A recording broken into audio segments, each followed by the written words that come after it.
Welcome to An Honorable Profession, a podcast giving America hope since 2018. I'm Ryan Coonerty. Along with Debbie Cox Bultan of the New Deal, I'm lucky enough to be your co-host.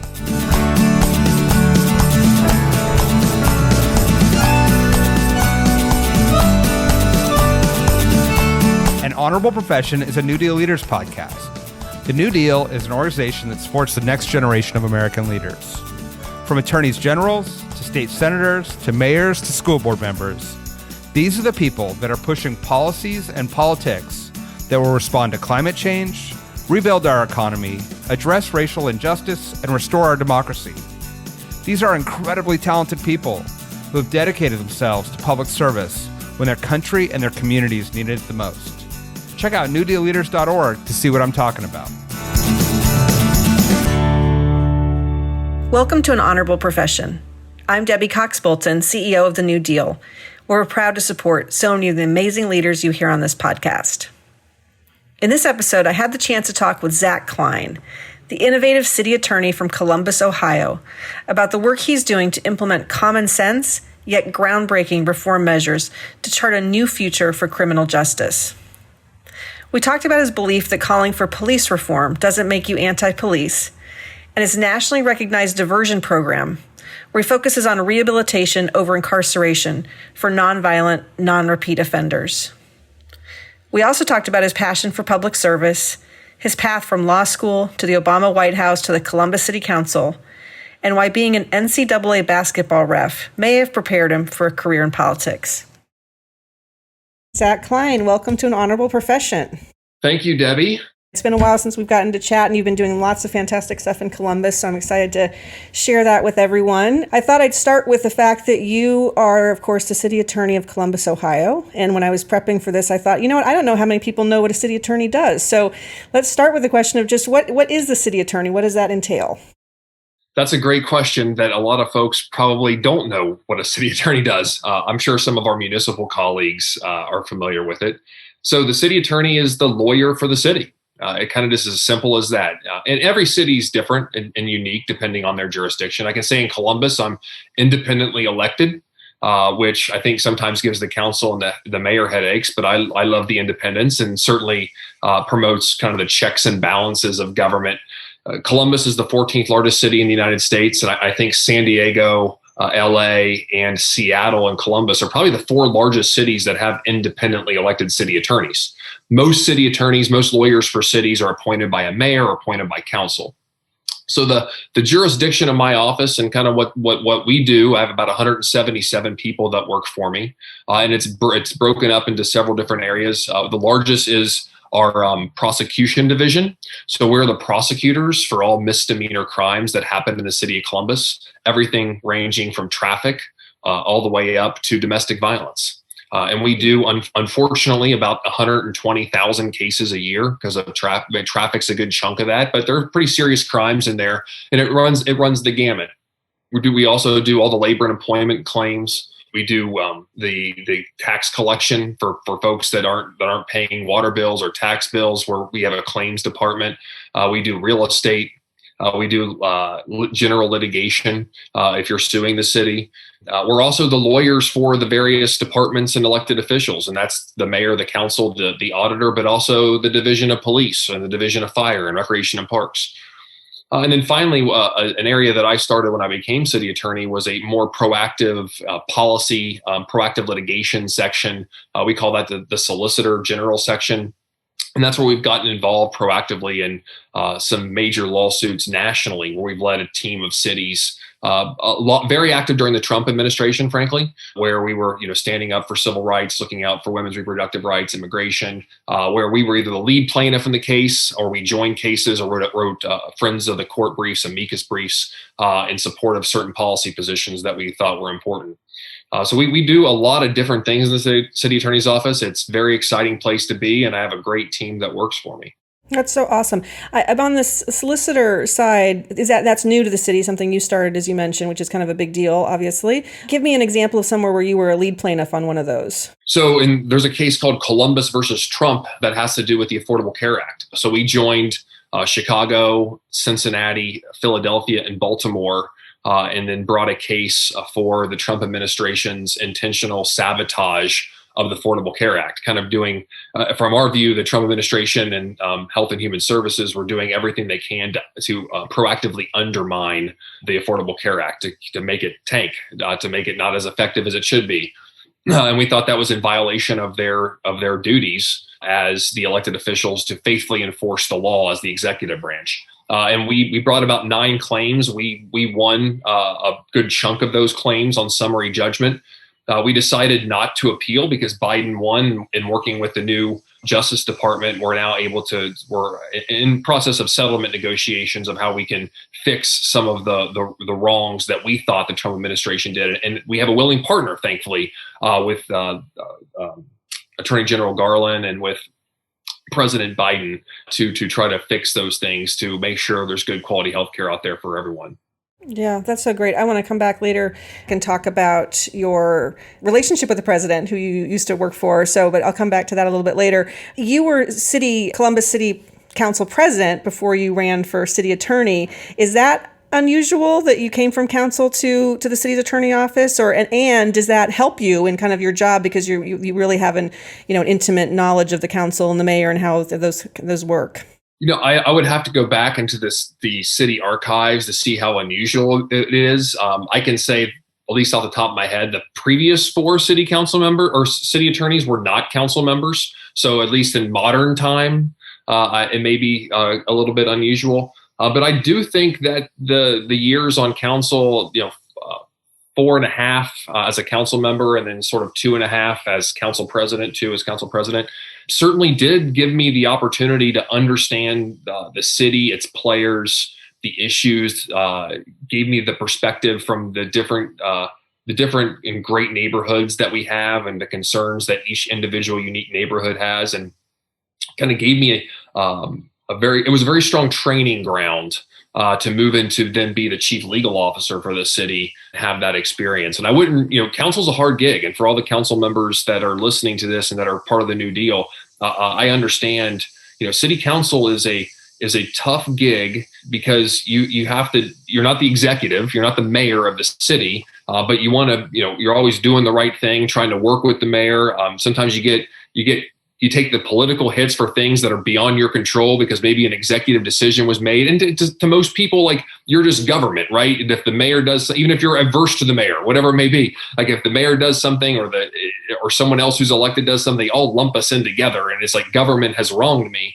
And so you try to differentiate yourself from the other council members, the mayor, whatever other elected officials you have in your jurisdiction or municipality. So I feel for you, but it is a great opportunity to serve. And it's a great opportunity to make a difference. And that's where I tried to do what I tried to do when I was a council member, and certainly as council president, trying to lead our council in a direction that served the city of Columbus. Yeah, that's so fantastic. I mean, even as city attorney, obviously, as you mentioned, you are involved in so many different aspects of government, of policy. And to your point about the role of a council and you as city attorney, I mean, right now in particular, right, we're dealing with so many things simultaneously, whether it's the pandemic and the economic fallout from the pandemic, the racial injustice issues that have come up. So there's just, that really runs the gamut. And that's why I wanted to start by asking you, in terms of some of the work you've done, about your efforts around police reform, which you started, I think, after the killings of George Floyd and Breonna Taylor and some others, maybe before, you can correct me. But in particular, you wrote an op-ed earlier this summer that was called "Calling for Police Reform Doesn't Make You Anti-Police," which I thought was a really great message. And I kind of wanted to ask you both about why you thought that was an important message to get out there, and what specifically are some of the reforms that your office has been championing in this area. Well, I think it is an important message, and it's one where over the past 18 months that I feel like our politics, and this includes policing, it's every kind of public policy issue that we've been dealing with, there are elements out there, in my opinion, that are trying to push us into corners and make us choose extreme ideologies on both ends. And so in the policing world, at least in my city, and I think in talking to some of my colleagues across the country, this is something that is not abnormal in Columbus. It's something that's actually permeating the national narrative on policing across the country, is that somehow you have to choose either between police reform on the one hand or police supporting police on the other, as if you can't do both. And I thought it was just a common sense message that needed to be said, that we can walk and chew gum on this issue just like we can on others, that we can recognize that police have very difficult jobs, that we need to support them because we live, unfortunately, in a country, in my opinion, where guns are everywhere. It's a very dangerous place to live in some communities, some areas of our country, and some communities of each city, and that we need police to be able to do appropriate and legal enforcement actions because there are dangerous people out there. On the flip side, police also have made some decisions or policy decisions over time in each jurisdiction that need to be changed, and we need to have reform, and that both those can exist at the same time, and that we don't have to choose one or the other. And that's why I thought it was important, given the unique position that I have as city attorney, because I'm the lawyer for the police, to say that I'm going to push for reform, but I'm also going to push for police to do their job and be supportive in doing their job. What are some of those specific areas of reform you've been working on, and how, it's a great point that you're the lawyer for the police, how have you been able to bring the police into those conversations about reform successfully? Look, it's been hard. I'm going to be honest with you. One of the things that I think that is challenging about being an independently elected city attorney is that my boss is the voters, or are the voters, but my client could be someone or an entity like the police department. So obviously, as a lawyer, I have an ethical obligation as a member of the bar, the Ohio Bar, to represent my client and do it zealously and do it correctly. But at the same time, I also have an obligation to the people that I represent. And it's sometimes can be a very challenging balancing act. But as long as you always have your North Star and your moral compass and what you want to do is right, then I think that also means that you're representing the department the right way, because you're able to shift and move the department in a direction that you think is not only legally defensible, but at the same time, policies and procedures that reflect community expectations and that are the right thing to do. And so that those can coexist, that, representing my client zealously and being the best lawyer for the police department, for example, I think also means understanding where there are weaknesses, where the city has exposure, perhaps liability from a legal standpoint, or where there are harms within a certain segment of the community, to improve the policies and procedures surrounding those, to improve the division of police and policing in general. So that's how I can serve my client the best. And so, for example, in the city, we just recently passed a series of charter changes and ordinances that the council president, the mayor, and myself help lead, that is instituting a civilian review board. We're the largest city in the United States, I think, without some sort of civilian review board or civilian oversight. And so that has just changed. And we're, from a legal perspective, getting that up and running. We created a policy in conjunction with a previous chief of police that favored summons over arrests for nonviolent misdemeanors. So that we're not arresting folks for nonviolent misdemeanor or for nonviolent misdemeanors, specifically if you're not a repeat offender. I mean, obviously, if you're a repeat offender and you're always out there doing trespassing, and you're always going on someone's property, then perhaps you do need to be arrested, because clearly you're not respecting the law or that person's property or his or her space. So we try to, Debbie, always think about how we're going to reform the criminal justice system or reform policing in what I think is a common sense way, and really differentiating between nonviolent and violent offenders. And I think we have to be very careful when we enter this criminal justice reform policing space to always remember there are violent, dangerous people out there. We need to have accountability for them. But then there's a vast majority of the folks who are committing the crime that are nonviolent offenders, that need help, they need pointed in the right direction, they need resources, and we can really make a difference in those people's lives. And that's the way that I've tried to treat the way that I approach policing reform, as well as criminal justice reform generally.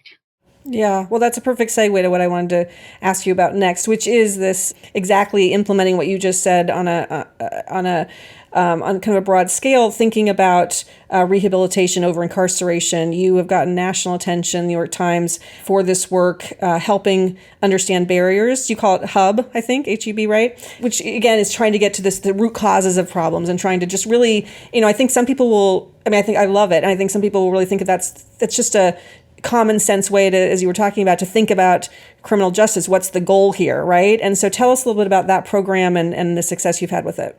Yeah, so the Hub program, I'll start off by saying I personally believe is the future of criminal justice. It's the future of the way that we should be treating nonviolent offenders. Not necessarily someone, again, who's a repeat offender or chronic offender, but someone who may have single digit or less offenses on their record. And what we do is we take a step back, and this is where I challenged my team when I became city attorney and asked a very simple question. Why is this defendant in the courtroom?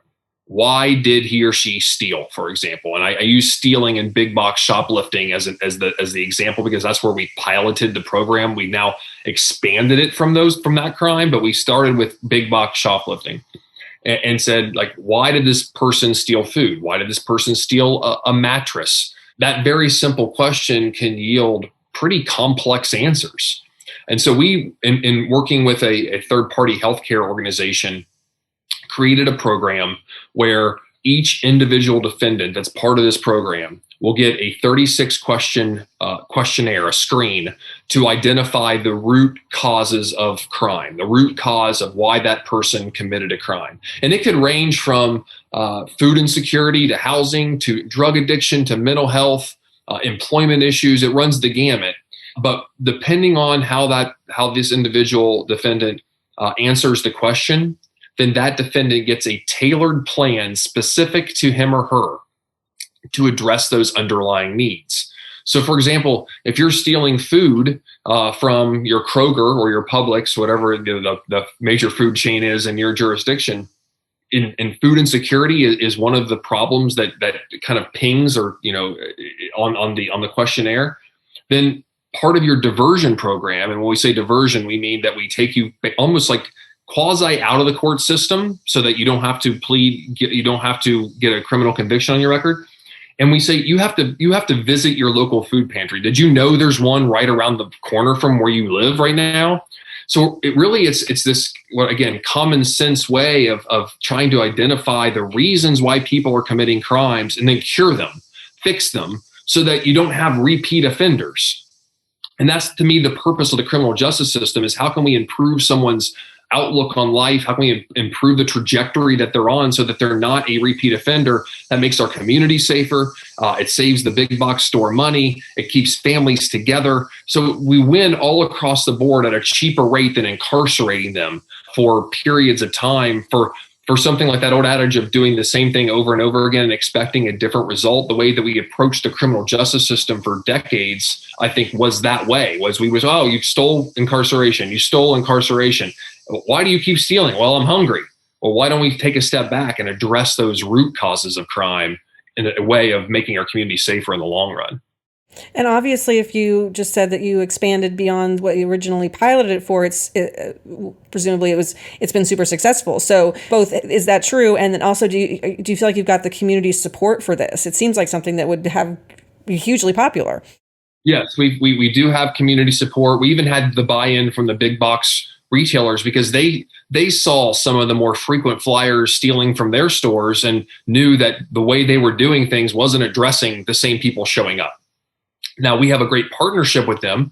They know that they can weigh in at any time if they feel like this individual is part of a global theft ring. And that's really specifically true at some of our hardware stores. But they can weigh in with us. It's ultimately our decision, ultimately. But they know because of the relationship we have that they can weigh in on particular defendants, give us some insight. We can choose to accept it or not, but they really buy in on the concept because it saves them heartache along the way as a retailer with loss prevention if we're able to help the folks who are stealing from their stores. Yeah. I was really taken, Zach, when I was getting ready for this interview about what I read on some of the tactics that you use to train your staff and to think differently, to your point about the criminal justice system more generally, including things like going to visit prisons and talking to people, inmates, not just about their experience in the prison, but also how it was impacting their family and loved ones and just kind of the broader the broader system. And then in particular, this idea of that you did, as I understand it, is of a poverty simulation where you went through and experienced what it would be like to live as a low-income person and have the choices you'd have to make over a month period or something. I haven't really heard of that before. I thought that was super interesting. So what was that about, and how did that kind of help illuminate or change minds in terms of how you wanted to approach things? So as the leader of the office, I can implement whatever policies that I think are appropriate that serve the city of Columbus, but I need the buy-in and the recognition from the everyday prosecutors who are in the courtroom prosecuting those 120,000 cases a year.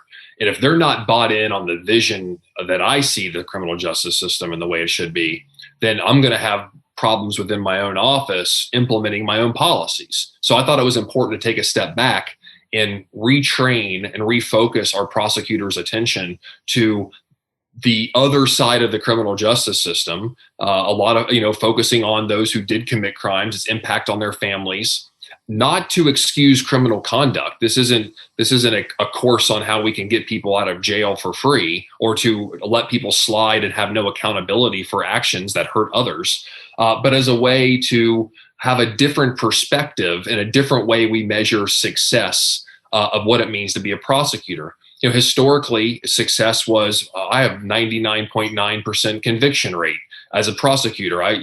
And convictions are important because there are dangerous people out there: domestic violence abusers, human traffickers, murders, rapists, robbers.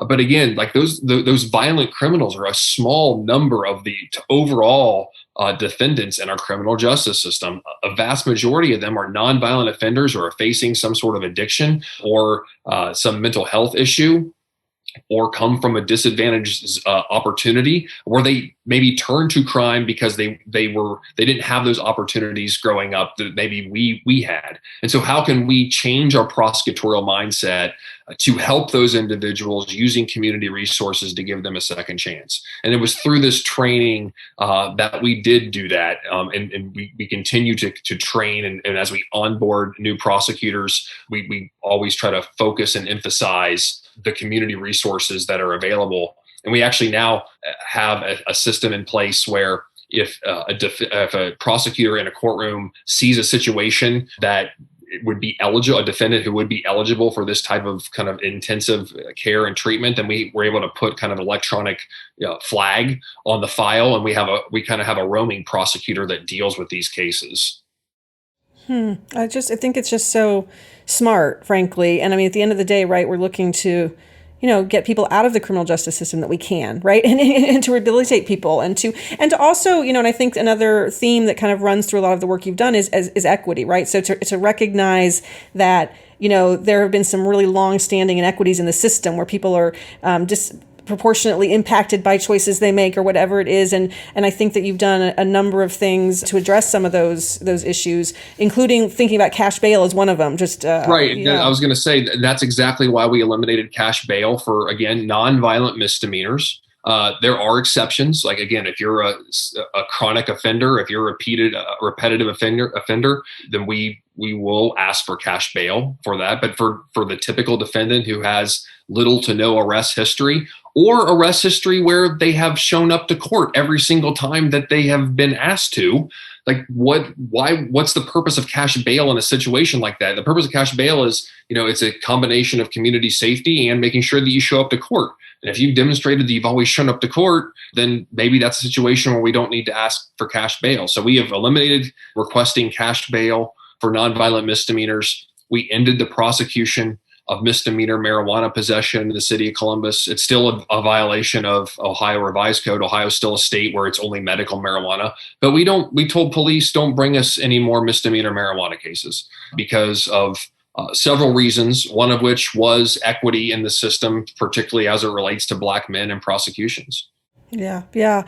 Another one, and I don't know if you would put this in the equity bucket, but it seems like I suspect it is disproportionately impacting low-income folks, is the Project Taillight project, which is something you've recently introduced last spring, where you're connecting low-income residents with vehicle repair needs with the Columbus State college students who are doing those repairs. So I think this is fascinating. Tell me about that. So this was probably something I should have brought up, negligent on me as it relates to policing reform. But when we had the the protests in the city of Columbus in reaction to the death and murder of George Floyd, I had my own announcement of initiatives that I thought were important for the city attorney's office to lead and do based on the expertise of my prosecutors and litigators.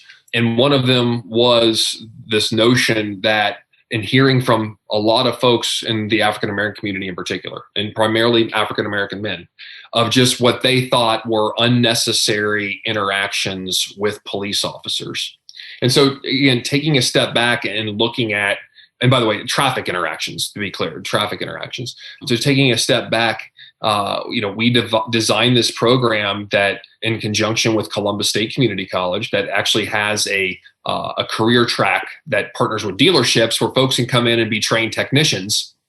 We said, well, what if we're able to look at unnecessary traffic stops? And what I mean by unnecessary are like, broken taillights. So they aren't safety violations per se, as when people are speeding or running red lights or drinking and driving. Like these are violations where folks who are middle class and are not living paycheck to paycheck would immediately go down to their AutoZone and get their taillight fixed. But maybe there's a reason why, because of poverty or lack of economics, opportunity, or money, that they can't get it fixed. And to me, like, if money is a reason you can't get a taillight fixed, then that is an unnecessary police stop. So that's where we were able to step in conjunction with Columbus State and have a program that's funded by the city, it's funded by the county, where we have these days where folks can sign up, make an appointment, and they can come into the shop and get a repair for free. They can have their tail light fixed, their headlight, their brake light, the light that goes over your license plate, like all of that can be repaired to avoid unnecessary police interactions, or at least a police interaction that's determinative on poverty.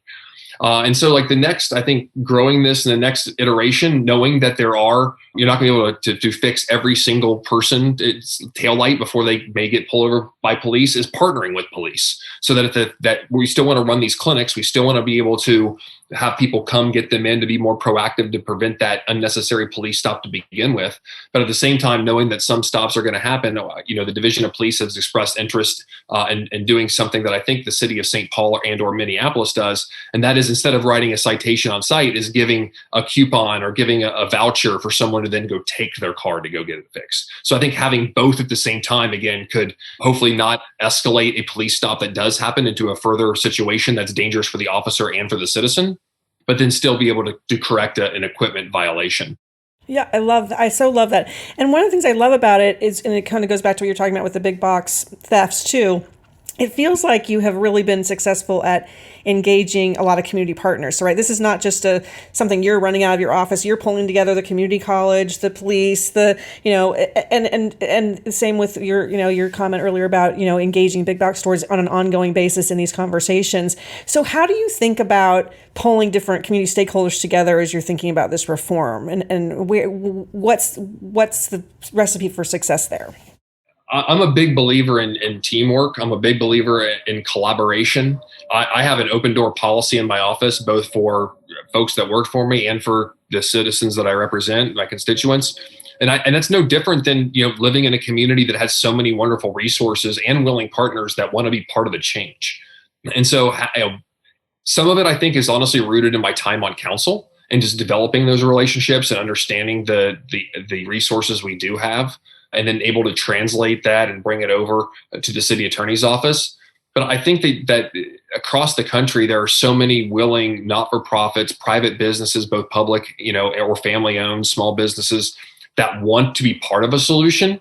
I would not hesitate to reach out and ask. All they can do is say no, or maybe they want to point you in a different direction or give you a spin that maybe you never thought of based on their expertise. So formulating those relationships and getting that input can make you a really great and successful, I think, elected official in bringing about true policy change and getting buy-in from the community you serve. Yeah, absolutely. One other question I wanted to ask you about kind of the time in which you find yourself governing in this role is, obviously we're still dealing with COVID, and I have to believe that has impacted your job and the priorities of the city in different ways. I know that this has personally affected you as well, and I'm so sorry about that, COVID. But in terms of thinking about kind of the needs of the city, you and I talked early on in the pandemic about for example, the heartbreaking rise in domestic violence cases that was happening when everybody was kind of shut in at home. What are you seeing and how are you thinking about, addressing some of those challenges, and what are you seeing as kind of the big ones that are still on the horizon as we continue through this pandemic, and even if when we start to come out of it, are there new issues that kind of are taking on a different type of importance? Well, from a labor HR perspective, vaccinations and requiring vaccines are immediately what comes to mind. Like, we are in the middle end stages, just for my office, my 177 people, of what we're going to do and announce to our team as it relates to vaccines. The public sector and the private sector, several areas of the public sector and private sector have already been requiring vaccines, and the Justice Department has given employers the green light to require vaccines.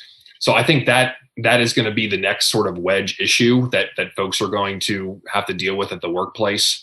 Our domestic violence numbers are still very high, but unfortunately they're always very high. We do way too many domestic violence cases in the city of Columbus. It was of very serious, dire concern during the pandemic, as you mentioned, when people were locked with their abuser at home and couldn't go outside because there was nowhere to go to, and people were just working from home.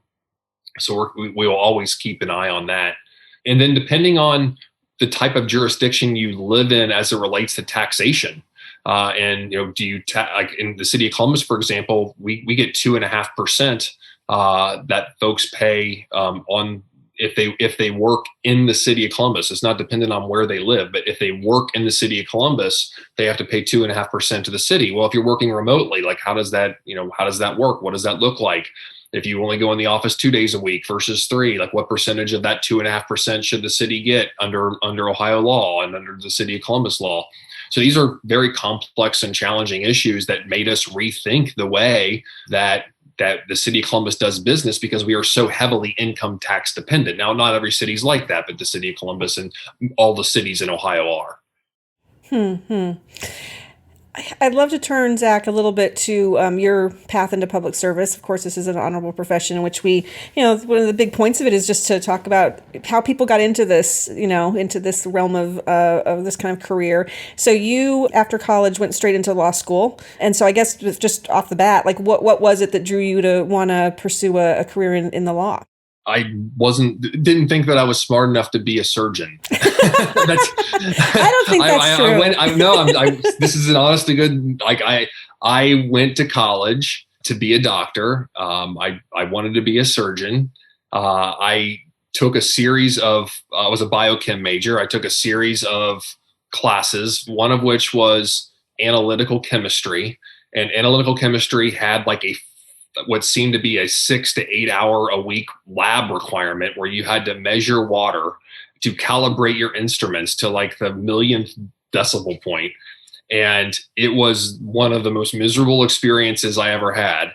And I took a step back and looked at myself in the mirror and said, this is miserable, self. What are we going to do?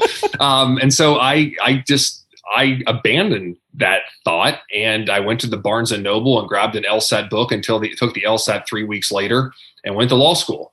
I had no family or friends that were lawyers and no one to kind of bounce ideas off with. I now tell people that are similarly situated to the extent that they're thinking about going to law school, not so much abandoning their dreams of being a doctor.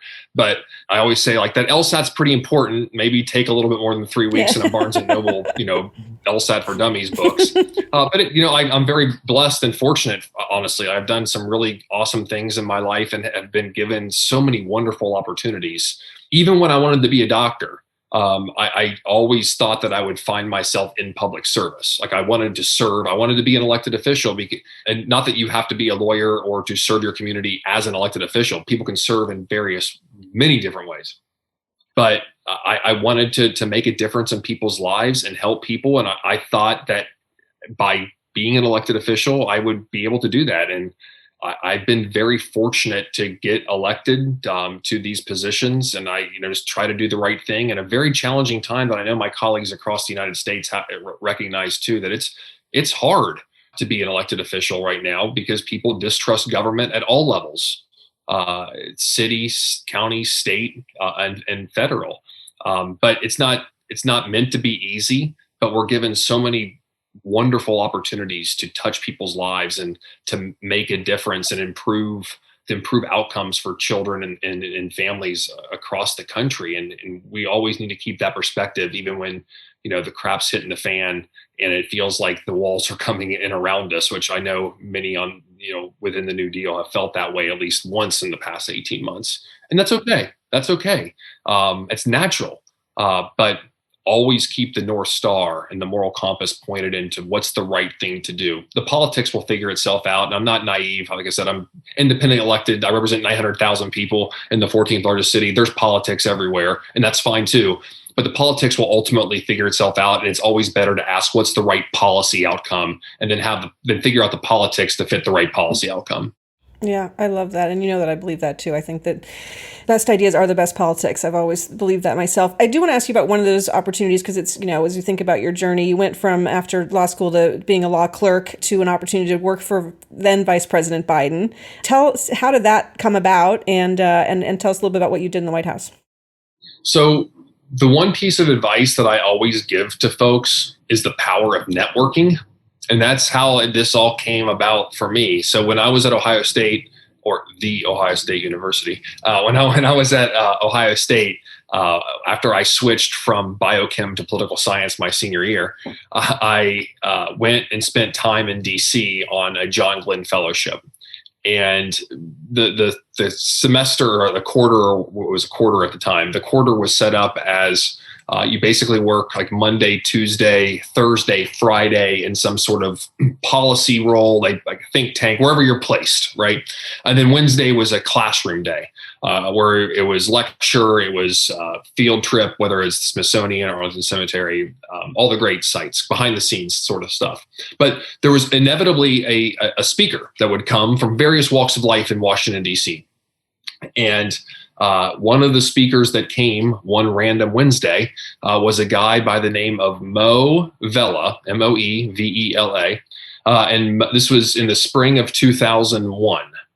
So this is after Bush v. Gore. George W. Bush was just inaugurated January 20th, 2001, to kind of give perspective. Well, Mo just finished working for Al Gore. And he was, on his way out of the White House and, doing his own soul searching. But he told me the story. He told us the story of how he got to work for Al Gore. He worked for Ann Richards in Texas. He's a Texan, worked his way up the ranks, worked in the ag department, and then kind of got connected with a guy named Ron Klein, who's the chief of staff to now President Biden, but was the chief of staff to Al Gore at the time. And so I was just really impressed with this story. I mean, I'm a kid from Southeastern Ohio. I graduated the class of 110 people on the river across from Parkersburg, West Virginia, where when they got an Outback, we got super excited because we thought we were a metropolis. And so here's a guy just saying, like, I'm from a small town in Texas and I worked at the White House. And I was like, man, that's a hell of a career. Like, that's pretty amazing. And so I asked Mo if I could buy him a cup of coffee while I was still in DC. And he said yes. And, fast forward 8 years after that, we stayed in touch. I always would kind of ping him and ask him, like, what do you think about this law school class or this clerkship or this opportunity? And he just became a friend, a mentor and friend. And he called me up in November of 2008 and said, Ron Klein called me to come back and work for Vice President Biden. I get to hire one person. Do you want to be that person? You stuck with me all those years. And so I immediately jumped at the opportunity and went to go work at the White House. And I was the Deputy Director of Management and Administration, which is it's equivalent to a COO title for the Office of the Vice President. And it was a tremendous opportunity. And it's even cooler now because all the folks that surround President Biden are the folks that I worked with intimately when I was in the executive office building right next to the West Wing. And now they're advising the President of the United States. And it's amazing to text back and forth with them and just keep encouraging them to continue the great work that they're doing. Yeah. And now to be in a position where you can partner with them, as you were talking about earlier, on so many important issues. I love that story, though. And a great advice, too, for our listeners in terms of, thinking about how you further your career, just engage in opportunities. It is to kind of, develop those relationships, and you never know where something might lead. So what then, you said from the very early that you thought elected officialdom might be in your future. So what was the opportunity like that presented itself in Columbus that you just decided this is the one? There was a vacancy on city council. so the city council appoints a vacancy from its own body. And so there was a vacancy on city council, and I applied, and I got selected. And I had to subsequently run. So I served for a year. This was in January of 2011. So I was selected in January of 2011. I ran in 2011. I ran in 2015. And I ran for city attorney in 2017. And I'm on the ballot this November, unopposed, in November 21. I like to think it's because I'm a kick-ass city attorney, but I think it was because the pandemic had something to do with it too. But I'll take it. I'm unopposed. And so I'm looking forward to the next 4 years and seeing the work that we've started through completion and, what's on the horizon and the new work that can be done. Yeah, I love that. So I want to end with this question. It's and I'm going to say, I was going to ask it in kind of a flippant way, which I thought would be funny. So I'm going to do that, but I do want to just acknowledge the kind of the part you just said about the elected officials and what you guys are dealing with this right now, and the men and women who are serving right now. It is I work with them all over the country, as you know. It is a tough time to be an elected official, and I have so much respect and admiration for the people who put themselves out there, in the middle of this really vitriolic and uncivil dialogue that we're having as a country, where if you don't agree with someone, they must be an evil person. So I really just want to acknowledge that. I do want to say though that you have had one job which I know about, which may have prepared you for this, which is you were a referee for basketball in the NCAA, and it was I'm making a little analogy because that is one of those positions that probably got a lot of flack along the way. So did that help you again, a much more serious conversation about the state of our country and our civic dialogue that needs to be addressed? But did that help prepare you for some of this? So I still do referee. I don't referee as much. Yeah, I have refereed in the ACC and the Big East and the American, the Atlantic 10, Conference USA. Now I don't do those conferences anymore, but I still do the Mid-American and the Horizon League, Division I women's college basketball. And it's been great to me. It was kind of what I did when I was in college to make some extra bucks. And then one thing led to another, and got selected to referee in the NBA training program and spent many summers out refereeing summer league, refereeing the NBA minor league, and then the conferences I just mentioned. And it can be tough. Obviously it's just a game. It's very serious to the people playing for obvious reasons, because whether it's the NBA, it's their career, it's how they make their money, or if they're student athletes, they want to win, the coaches want to win. So you definitely have to be not for the faint of heart when it comes to criticism and people yelling at you. And maybe in some ways it has prepared me to let people vent to the way they need to vent, but know when you have to stop, you have, tell people to stop. In particular, when you're council president in an unruly council meeting, of knowing when you're going to draw the line to let people who are upset and could be for very good reasons with government or with the city, to give them that opportunity to be heard. But no, at some point you got to be able to draw the line and know how to enforce the line. I don't know. I'm sure there's some parallels, but it has been very good to me to referee, and I hope I can continue to do it, even if it's in a very kind of scaled back way. Yeah, it's such a cool thing that you've done. I didn't know you were still doing it. I think that's such a wonderful experience. And is there anything, just on the point about the culture and the dialogue, you're somebody who talks a lot about common sense solutions, about bringing people together, any advice for people who are trying to cut through the divisive rhetoric and bring people together around a table to solve problems? Yeah, surround yourself with the people that you think can offer solutions, even if they're antithetical to your ideas. It's okay to bring someone to the table that disagrees with you. There's a difference between disagreement and disagreeable, right? And if you have to have divergent ideas, and as a leader, I think we have to have all these a buffet of ideas that we can pick what we think is the best one that's going to serve our constituency.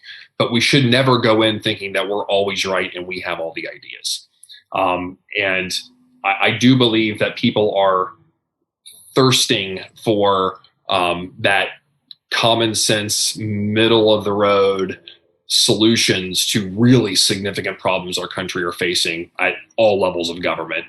I think that is reflective overall in some more recent election wins, both in special elections and in general elections, of who's really winning these races.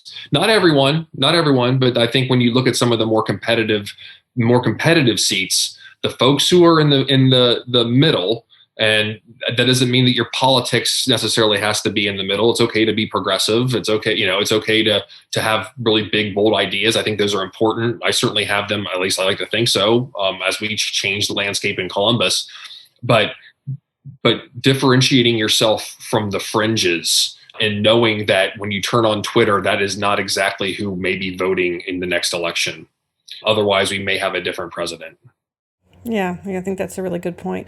Well, Zach, thanks so much for coming on the show today. And it's so great to see you and to talk to you. And I just want to say thank you. I mean, you are doing really, really, really cutting edge and smart stuff in Columbus. I hope that people will steal your ideas across the country. And just thanks for all you're doing. Well, I appreciate it. And if someone's listening to this and has an idea, I'm not afraid to take a great idea too. Because I don't know it all. And if you have a great idea that I should be doing, hit me up and let me know. Fair enough. I love it. Well, thank you so much. All right. Thanks, Debbie. Thanks for listening to An Honorable Profession. Please subscribe to hear more amazing leaders. And keep asking your elected officials to be honorable. Boots Road Group produces podcast. I'm Ryan Coonerty, and because we keep things honorable, no tax dollars were used in the making of this podcast.